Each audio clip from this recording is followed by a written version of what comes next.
guys! Welcome back to my YouTube channel and this is Lilian Herbert channel and today's vlog guys ay magluluto tayo ng ampalaya with egg kasi ito ang aking ulam for today, June 10, 2024. So let's start guys. So ayan, ay pinainit na tayong oil. So ayan. Siyempre may ating garlic. Lagay natin ang onion.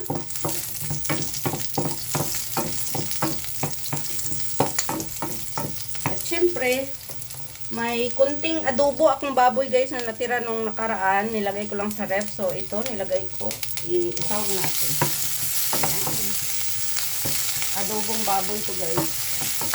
Ilagay natin kasi para isang lutuan na lang natirang adobong baboy natin sa ampalaya. Ilagay natin.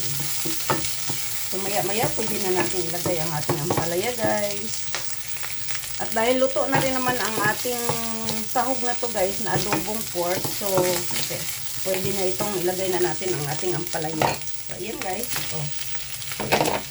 Isang piraso lang itong ampalaya guys. So, ayan. Lagyan na natin ang ating ingredients. Ilagay tayo ng salt. And chicken powder. So, ayan guys. Yan lang ang ating sahog. Ang ating ingredients pala.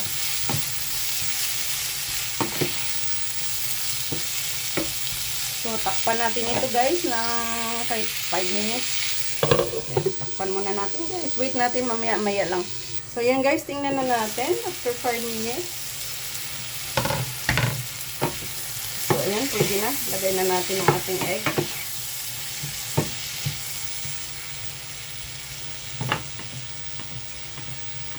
So, ang ating egg, 2 piraso ang ating nilagay.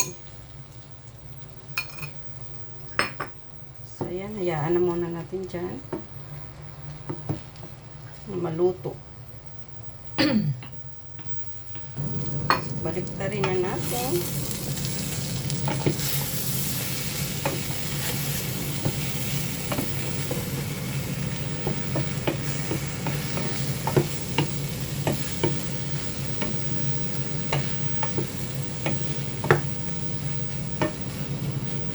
Okay, lapit nang maluto guys. So ayan na nga guys, at luto na ang ating ampalaya. Yummy ampalaya guys. Ayan. Luto na. So ito guys ang ating lunch for today. Ampalaya with egg. At may sahog na pork adobo. Yummy. Thank you so much for watching guys.